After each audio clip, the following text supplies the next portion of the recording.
Students, तो now example number 3 करते हैं जो आपको गिवन है।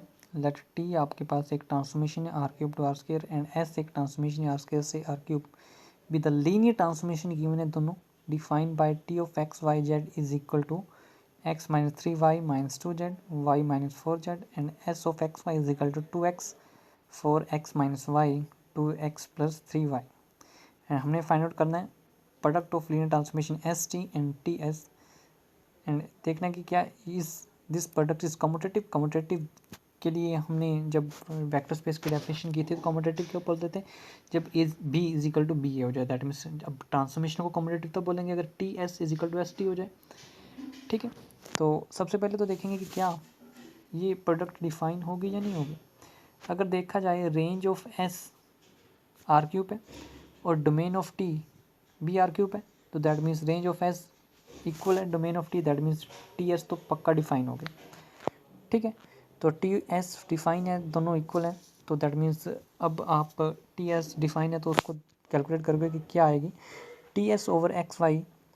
ठीक है, तो सबसे पहले जब प्रोडक्ट टी एस है तो एस के ऊपर एक्स वाई जेड अप्लाई होगा, टी को बाहर रखते हैं, टी बाहर S of X Y Z एक ब्रैकेट के अंदर बंद करते हैं, फॉर ऑल इनपुट देंगे एक्स वाई आर स्क्वायर से। अब एस किस वे से डिफाइन है, 3 कंपोनेंट के अंदर S of X Y define है आपके पास 2x 4x minus Y 2x plus 3y। तो अब एस ने आउटपुट दे दी अपनी, तो बाहर टी पड़ा था, अब एस की आउटपुट 3 कंपोनेंट के अंदर है, या टी की डोमेन भी 3 कंपोनेंट है, तो T of 2x 4x minus Y 2x plus 3y। अब इसे टी के ऊपर इनपुट में दिया, फर्स्ट कंपोनेंट जो आउटपुट में टी दे रहा है वो x minus 3y, that means first component में से जो इनपुट का फर्स्ट कंपोनेंट में 3 time of second component 2 time of Z component minus करते हैं, तो वो आपके पास जब आएगा 2x minus 3 time of 4x minus Y minus 2 time of 2x plus 3y comma. ठीक है, 4 आपके पास आएगा 4x minus Y minus 4 time of 2x plus 3y। ठीक, तो अब आप इसे कैलकुलेट करोगे कंपोनेंट वाइज, तो आपके पास आएगा 2x minus 12x plus 3y minus 4x minus 6y 4x minus Y minus 8x minus 12y। अब इन्हें कंपोनेंट वाइज आप ऐड और सब्ट्रैक्ट करोगे तो आपके पास आएगा minus 14x minus 3y minus 4x minus 3y। ठीक है, तो ये तो आपके पास T S over X Y आपने कैलकुलेट कर दिया। फिर देखोगे कि क्या आपके पास एस टी डिफाइन है। एस टी के लिए आप क्या करोगे, रेंज ऑफ टी देखोगे क्या डोमेन ऑफ एस के इक्वल है, बिल्कुल इक्वल है तो वेल डिफाइन है। तो अब एस टी के ऊपर एक्स वाई जेड अप्लाई करते हैं, तो आपके पास सबसे पहले इनपुट जो टी के अंदर जाएगी एस को बाहर रखते हैं, तो S into T of X Y Z आएगा। तो टी आपके पास लीनियर ट्रांसफॉर्मेशन डिफाइन है, T of X Y Z आपको given X minus 3y minus 2z mine comma Y minus 4z।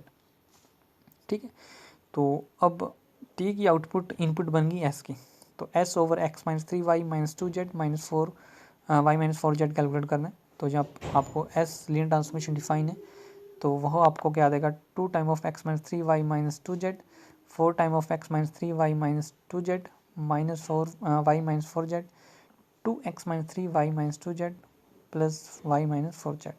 अब इसे कैलकुलेट करोगे तो आपके पास आएगा 2x minus 6y minus 4z and 4x minus 13y minus 4z 2x minus 3y minus 16z। तो ये था आपका example number 3। Now example 4 start करते हैं। जी की statement can we give an example of linear operator T from R cube to R cube such that कि T not equal to 0 zero transformation नहीं होनी चाहिए, बट टी स्केयर आपके पास क्या है 0 मिले, एंड जस्टिफाई योर आंसर भी इसे जस्टिफाई करना है। Second B part, give an example of linear operator on V3 over R such that कि एक तो नॉन जीरो होना चाहिए और टी भी नॉन जीरो ट्रांसफॉर्मेशन होना चाहिए, उसका स्केयर करें वो भी नॉन जीरो मिले, बट टी क्यूब आपके पास क्या है 0। Next, give an example of linear transformation T1 R square से आर स्केयर सच दैट कि जो आपके पास T2 आपके पास ट्रांसफॉर्मेशन 2 आर स्केयर से आर स्केयर सच दैट कि T2 T1 0 but T1 T2 0 ना हो। ये दो ट्रांसफॉर्मेशन डिफाइन करनी है आपने। ये एग्जांपल आपको बच्चे मेमोरी के अंदर याद करना पड़ेंगे अपनी, तो केयरफुल इसे रिमाइंड करना पड़ेगा आपको। तो शॉर्टकट बनाते हैं, इसे भी याद रखने का। फर्स्ट एग्जांपल हमने कहते हैं कि कैन वी गिव एग्जांपल, ऐसा दे सकते हैं linear operator T R cube to R cube such that कि वो खुद नॉन जीरो, टी जीरो ना हो, जीरो ऑपरेटर ना हो, बट उसका स्केयर करें, that mean T over T apply करें तो आपको जीरो ऑपरेटर मिले, तो यस दे सकते हैं ऐसे। ठीक है, वो डिफाइन किया, T R cube to output define किया, T of X Y Z is equal to zero zero X. ठीक है, एक्स नॉन जीरो लिया। अब देखो हमें टी जीरो नहीं चाहिए था, बट टी स्केयर आपके पास जीरो मिले, तो आपने इनपुट देनी है, उसका लास्ट कंपोनेंट नो जीरो रख देना, पहले दो कंपोनेंट जीरो रख देने। ठीक है, जितनी पावर पे आपको चाहिए जीरो ऑपरेटर, ठीक है, उतने ही कंपोनेंट लास्ट से जीरो रख देने, नॉन जीरो रख देने, बाकी स्टार्टिंग से जीरो रख देने। तो अब आपको टी स्केयर पे जीरो चाहिए था, that means T one zero नहीं चाहिए था, टी की पावर वन नॉन जीरो चाहिए थी, लास्ट कंपोनेंट हमने क्या रख दिया, जीरो। ठीक है, और पहले दो जीरो रख दिए, तो जितनी कम पावर पे नॉन जीरो चाहिए वो लास्ट कंपोनेंट नॉन जीरो रख देंगे। तो क्लियर टी नॉन जीरो है। अब टी स्केयर चेक करते हैं एक्स कि क्या जीरो ऑपरेटर आ रहा है कि नहीं आ रहा। टी स्केयर और एक्स वाई जेड अप्लाई करते हैं, स्केयर टी स्केयर को लिखते हैं टी इंटू टी, तो वही लिखा T into T X Y Z, तो एक टी बाहर रखा, एक टी के ऊपर अप्लाई किया आपने, T of X Y Z, यहाँ पे एक्स वाई जेड प्रोडक्ट में नहीं आएगा, X comma Y comma Z आएगा, तो T over zero zero X आएगा आपके पास। तो अब क्योंकि टी एक्स वाई जेड आपके पास है जीरो जीरो एक्स, अब अगेन टी अप्लाई करेंगे जीरो जीरो एक्स के ऊपर, तो दैट मीन्स अगर हम देखा जाए डेफिनेशन देखें जिस वे से आपने डिफाइन किया था T of X Y Z, हमने लास्ट फर्स्ट कंपोनेंट को जो इनपुट में दिया था उसको लास्ट कंपोनेंट बना दिया था।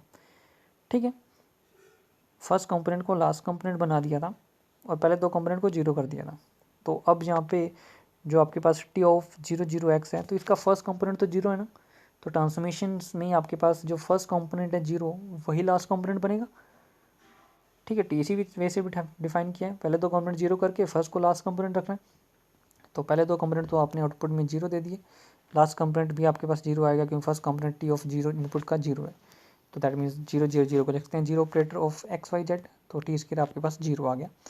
नेक्स्ट बी क्वेश्चन है, बी पार्ट कि given example of linear operator v3 over r such that कि टी जीरो ऑपरेटर ना हो, टी स्केयर भी जीरो ऑपरेटर ना हो, बट टी क्यूब आपके पास जीरो ऑपरेटर मिले। तो ठीक है, हम एक ट्रांसफॉर्मेशन डिफाइन करते हैं, जो ऑपरेटर डिफाइन करते हैं टी v3 ओवर r से v3 over r defined by T X Y Z. अब आपके पास दो पावर तक, टू पावर तक नॉन जीरो ऑपरेटर चाहिए, तो आप क्या करोगे, लास्ट वाले नॉन जीरो रख दोगे और इस फेस डिफाइन करोगे टी एक्स वाई जेड कि पहले दो कंपोनेंट को उठा के लास्ट में शिफ्टिंग कर दोगे, first component zero X Y Z लिख दिया आपने, क्लियरली टी नॉन जीरो है, तो T square over X Y Z देखते हैं क्या आएगा आपके पास।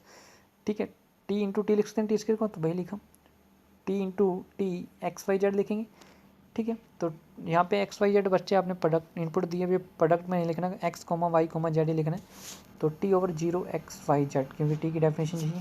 फिर अगेन आपने क्या किया, जब आप अगेन करोगे तो हम कर क्या रहे हैं, जो टी में अब जीरो एक्स वाई जेड है, बट टी की ट्रांसफॉर्मेशन जो आपने डिफाइन किया है X Y Z, first component को जीरो बना के पहले दो कंपोनेंट हैं उनको सेकंड और थर्ड पे शिफ्ट कर देना है, फर्स्ट कंपोनेंट को सेकंड बना देना, सेकंड कंपोनेंट को इनपुट के सेकंड कंपोनेंट को थर्ड कंपोनेंट बना देना।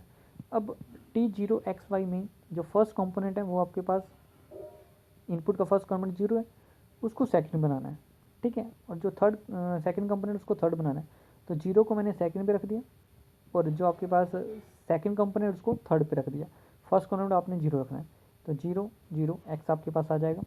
दैट मीन्स जो आपके पास नॉन जीरो है, तो जीरो ऑपरेटर के इक्वल नहीं है, टी स्केयर भी नॉन जीरो मिल गया, बट अब क्या टी क्यूब आपके पास जीरो आ रहा है, तो T cube over X Y Z check करते हैं, टी क्यूब को लिख सकते हैं टी स्केयर इंटू या फिर T into T square over X Y Z, yes of course लिख सकते हैं क्योंकि टी को टी स्केयर से मल्टीप्लाई करेंगे तो टी क्यूब भी मिलेगा, तो T square X Y Z आपने ऊपर कैलकुलेट किया जीरो जीरो एक्स। अब इनपुट में टी की इनपुट में अब आपके पास आ गया जीरो जीरो एक्स, और टी इस वजह से डिफाइन है, फर्स्ट कंपोनेंट को आप इनपुट के फर्स्ट कंपोनेंट को सेकंड पे रखते हो और सेकंड कंपोनेंट को थर्ड पे रखते हो, तो अब इसमें जो फर्स्ट कंपोनेंट है, फर्स्ट कंपोनेंट तो आपने आउटपुट का जीरो कर ही देना, इनपुट का फर्स्ट कंपोनेंट सेकंड पे रखना है वो भी जीरो आएगा, और सेकंड कंपोनेंट इनपुट का आउटपुट में थर्ड पे रखना है वो भी जीरो आएगा, तो आपके पास टी जीरो जीरो एक्स आ गया जीरो जीरो जीरो, तो वो आपके पास जीरो ऑपरेटर के इक्वल है, दैट मीन्स टी क्यूब आपके पास आ गया जीरो ऑपरेटर के इक्वल। अब सेम सी पार्ट में हमने करना है कि given example of linear transformation T one R square से R square and T two R square से आर स्क्वायर सच दैट कि टी2 टी1 जीरो ऑपरेटर हो but T one T two zero operator ना हो। तो ये ऑपरेटर डिफाइन करते हैं, let T R square define किया आपने T1 XY is equal to 0 into 4 time of x and T2 define किया आपने R square define by T2 XYZ x0। ठीक है, तो देन T2 T1 करते हैं, तो सबसे पहले T1 के ऊपर अप्लाई होगा XYZ, T2 बाहर रखते हैं तो 0 4x आएगा आपके पास। अब अगेन T2 जब अप्लाई करेंगे तो T2 हमने डिफाइन किया कि जो फर्स्ट कंपोनेंट है इनपुट का वो आपने क्या कर देना, वह फर्स्ट ही रखना है और सेकंड कंपोनेंट को 0 कर देना। अब T2 के इनपुट में फर्स्ट कंपोनेंट 0 है, वो फर्स्ट कंपोनेंट 0 रखेंगे।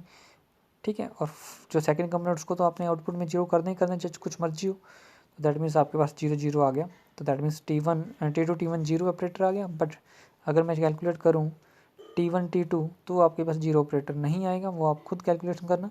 तो दैट मीन्स अब आपके पास ये ट्रांसफॉर्मेशंस सेकंड पार्ट आप खुद करना ट्राई करना। दैट मीन्स T1 T2 आपके पास नॉन जीरो आएगा, but T2 T1 non zero operator मिलेगा। दैट मीन्स ये आपका क्वेश्चंस हो जाएगा।